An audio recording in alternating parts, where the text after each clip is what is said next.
నమస్తే సార్, మీ పేరండి? నా పేరు నాగేంద్ర కుమార్. నాగేంద్ర కుమార్ గారు, మీరు ఏం చేస్తుంటారు? నేను సోలార్ కాంట్రాక్ట్లు చేస్తూ ఉంటానండి. సార్ మీ దేవురండి? మాది అమలాపురం అండి. అమలాపురం. సార్ ఎలక్షన్స్ రాబోతున్నాయి కదా, ఒక 2-3 నెలల్లో. రాబోయే ఎలక్షన్లు ఈసారి ఎవరికి అవకాశం ఇస్తే రాష్ట్ర అభివృద్ధి బాగుంటుంది అనుకుంటున్నారు? చంద్రబాబు నాయుడు గారా, జగన్ గారా, పవన్ కళ్యాణ్ గారండి? I think Chandrababu Naidu. చంద్రబాబు నాయుడు గారు. ఎందుకని చంద్రబాబు నాయుడు గారు కావాలనుకుంటున్నారు సార్? అంటే ఆయన చేసిన ఏం లేవు కానీ కాకపోతే బెస్ట్ అంటే కొంచెం ముగ్గురులో బొమ్మ బొరుసు అంటే ఏమనుకుంటారు?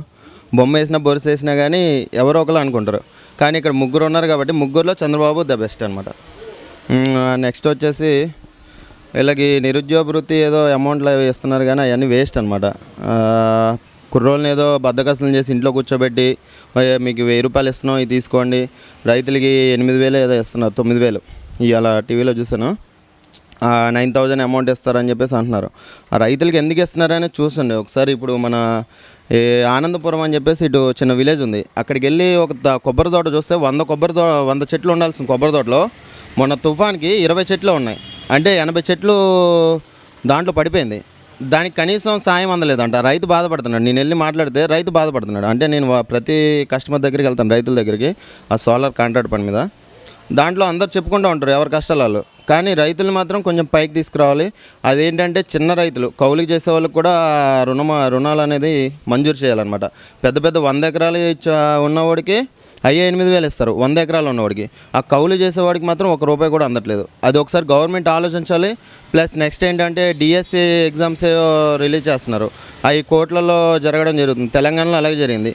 తెలంగాణకి ఎప్పుడు పోటీ మనం పడకూడదు, ఎందుకంటే మనం సొంతంగా ఇప్పుడు నిర్మించుకుంటున్నాం. ఆల్రెడీ తెలంగాణ అనేది డెవలప్ ఏరియాది. దాంతో మనం పోటీ పడి వాళ్ళకి ఎంత ఇస్తున్నారు వీళ్ళకి ఎంత ఇస్తున్నారు అనేది ఎట్టి పరిస్థితుల్లో తప్పుడు పని చేయకూడదు. ఆ డబ్బు అనేది ఇప్పుడు లేడీస్కి 10,000 ఇచ్చినా కానీ, పసుపు కుంకుమ అని చెప్పేసి కార్యక్రమంలో 10,000 ఇచ్చినా కానీ, రైతులకి 8,000 9,000 ఇచ్చినా కానీ అవన్నీ మన మీదే ట్యాక్స్లు వేసి వసూలు చేస్తారు గవర్నమెంట్ అనేది. అంతేగాని వాళ్ళ జోబులోంచి ఎవరు పెట్టుకోరు. ఒకవేళ ఒక ఎమ్మెల్యేకి శాలరీ ఇస్తున్నారు, 2,50,000 శాలరీ ఎంతో, వాళ్ళది అంత ఐడియా లేదు. 2,50,000 వీళ్ళందరూ సంపాదించుకుంటున్నారు. కానీ మరి ఒక రైతుకి కనీసం శాలరీ అనేది ఉండదు.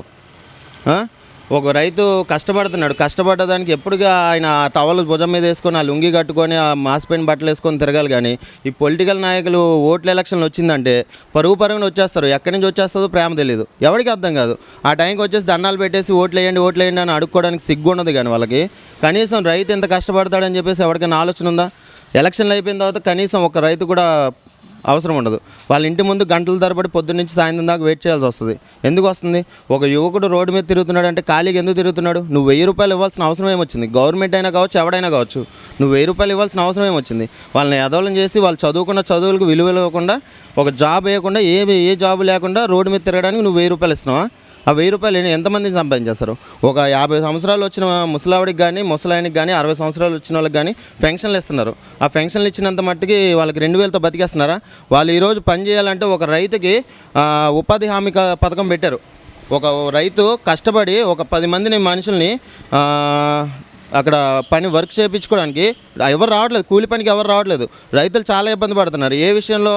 ఉపాధి హామీ చెరువు పనులు అని చెప్పేసి పెట్టేస్తాడు. వాడు చేస్తాడో చేయడో తర్వాత సంగతి. ఆడుకోవడానికి సగం పనులు వెళ్ళిపోతాడు. పొద్దున్న 7 గంటలకు వెళ్తాడు, 9 గంటలకు వచ్చేస్తాడు. 9 గంటలకు తినేసి మళ్ళీ 11 గంటలకు 1 గంటకి వెళ్తాడు.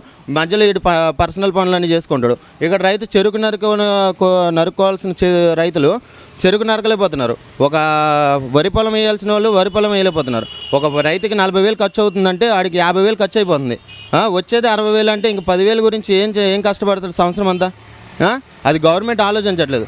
అది ఒకవేళ గవర్నమెంట్ టీడీపీ వచ్చినా, వైఎస్ఆర్సీపీ వచ్చినా, జనసేన వచ్చినా కానీ మనకు చేయాల్సింది ఏంటంటే మెయిన్ యూత్కి పెట్టుబడులు ఏమైనా పెట్టి చేపల చెరువులు, రొయ్యల చెరువులు ఇలాంటివి ప్రోత్సహించాలి. బిజినెస్లు పెట్టుకునేటట్టు ఇవ్వాలి. కానీ 1000 రూపాయలు కార్పొరేషన్ ఎవరికి అందుతుందండి? మీరు టీడీపీ క్యాండిడేట్ అయితే మీ టీడీపీ క్యాండిడేట్కి ఎవడైనా గెలిస్తే వాడికి ఇస్తారు. వైఎస్ఆర్సీపీ అయితే వైఎస్ఆర్కి ఏరియాలో వైఎస్ఆర్ది నడుస్తుందంటే వైఎస్ఆర్కి ఇస్తారు. కాంగ్రెస్ నడిస్తే కాంగ్రెస్కి ఇస్తారు. మధ్యరికాన్ని ఎవడు బాగుపడ్డు.